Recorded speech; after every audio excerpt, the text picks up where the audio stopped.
Are you fascinated by the history of the Neanderthal era and the Eemian Interglacial period? Then this report is for you. New evidence suggests that the Neanderthals survived the Eemian Interglacial period. During this warm and sunny period, Neanderthals flourished and made significant changes to their environment. However, the question remains, how did they survive such a dramatic climate change?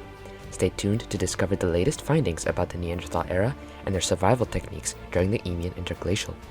The Eemian Interglacial, which began roughly 130,000 years ago and lasted for about 15,000 years, is the subject of this report. It came before the current interglacial. Global average temperatures during the Eemian were 5 to 10 degrees Celsius higher than they are now, and sea levels were up to 8 meters higher. The Neanderthal era, specifically the late stage of marine isotope stage 5, which started about 125,000 years ago, coincided with the Eemian Interglacial. During this warm and sunny period, which was the warmest ever recorded by humans on Earth, Neanderthals flourished. Anatomically modern humans also moved from Africa to Arabia around this time. The rate of sea level rise has been estimated to be 1.6 meters per century based on stable oxygen isotopes found in corals and plankton. As a result of ocean warming, ice sheets that are in contact with the ocean are especially susceptible to breaking apart. The mass loss of the ice sheets can be used to estimate a sea level rise of several meters. Within 50, 100, or 200 years, a doubling time of 10, 20, or 40 years could cause the sea level to rise by several meters. Ice shelf melt and ice sheet discharge were brought on by surface ocean warming, according to paleoclimate data. Strong storm activity is suggested to have occurred during this time by evidence from the Bahamas and the Bermuda, including wave-transported megaboulders, lowland chevron storm ridges, and wave run-up deposits. The Eemian was followed by a sharp temperature drop about 116,000 years ago. The MIS-5C, which appeared around 100,000 years ago, followed this. A cooling period began about 90,000 years ago, and the warmer MIS-5A period began about 80,000 years ago. High-latitude regions were even warmer than the rest of the world, despite the fact that global annual temperatures were already higher than they are now. As a result, ice caps melted, Greenland's ice sheet shrank, and the West Antarctic ice sheet faced the possibility of collapsing. Dry and hot conditions quickly changed the environment at the start of the Eemian period, which must have had a major effect on both Neanderthals and the local wildlife. Asian and North American forests were much bigger than they are now, and some animals, like extinct straight-tusked elephants and African hippopotamuses, lived as far north as the British Isles. The forests did eventually begin to regenerate, but it took many centuries. During this time, Neanderthals inhabited the forests of continental Europe. They were adapted to colder climates with stocky, barrel-chested bodies that lost less heat and served as insulation. They were essentially forest creatures that lived in the hot climate under dappled light and moved through the trees. Early Homo sapiens, on the other hand, had lean bodies that were better at dissipating heat than producing it.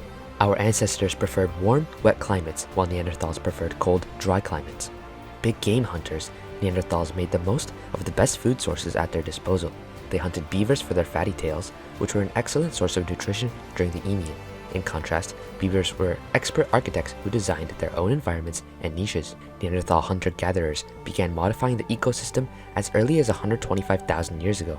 The earliest known evidence of such activity comes from a quarry in Germany, where evidence suggests that they may have turned some forest areas into grasslands. The forests of Europe were teeming with megafauna during the Neanderthal period, including forest rhinoceroses and African hippos. In the forested area that stretched from the Neanderthals to Poland, archaeologists have found hundreds of dead animals as well as stone tools and charcoal ash.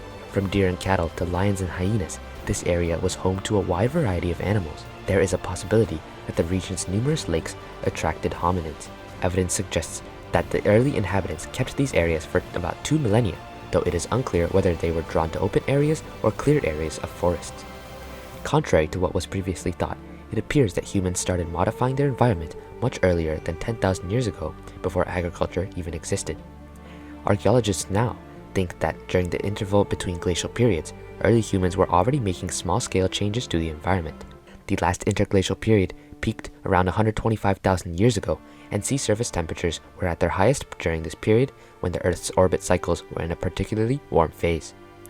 The tropics were cooler, and the mid to high latitudes were warmer as a result of changes in the tilt and orbit of the Earth, which increased the amount of sunshine that reached the poles. Interestingly, in some areas where there is no evidence of Neanderthal habitation, deforestation remained largely untouched until recent times. This highlights the impact that early humans had on their environment, even in areas where they did not settle. During the time of the Neanderthals, the forests of Europe were teeming with megafauna, including forest rhinoceroses and African hippos. Archaeologists have discovered hundreds of slaughtered animals, along with stone tools and charcoal remains, in the forested landscape stretching from the Netherlands to Poland. This area was home to a variety of animals, from deer and cattle to lions and hyenas. Hominins may have been attracted to the region for its abundant lakes. It is unclear whether the early inhabitants cleared areas of forest or were drawn to open areas, but evidence suggests they maintained these areas for about 2 millennia. Contrary to previous beliefs, it seems that humans began shaping their environment much earlier than the advent of agriculture 10,000 years ago. Archaeologists now believe that early humans were already engaging in small-scale environmental modifications during the break between glacial periods. This was a time when the Earth's orbit cycles were in a particularly warm phase, and sea surface temperatures during the last interglacial period peaked 125,000 years ago. Due to changes in Earth's tilt and orbit, stronger sunshine reached the poles, causing the tropics to be cooler and the mid to high latitudes to be warmer. When ice flows into the ocean, it transforms into a floating ice shelf that ultimately leads to an unstable ice cliff. As these cliffs grow larger, they become more precarious and can quickly crumble. This collapse then causes land ice to discharge into the ocean, resulting in a rise in global sea levels. Although a few models have tried to account for the instability of ice cliffs, their findings remain controversial.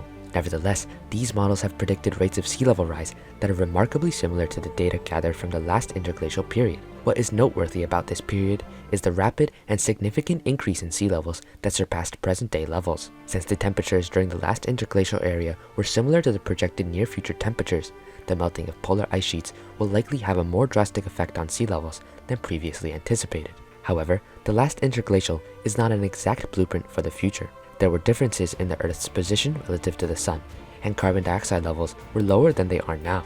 More importantly, the warming and ice loss that occurred during the time were not simultaneous, unlike the current climate change driven by greenhouse gases, where both poles are experiencing warming and ice loss simultaneously.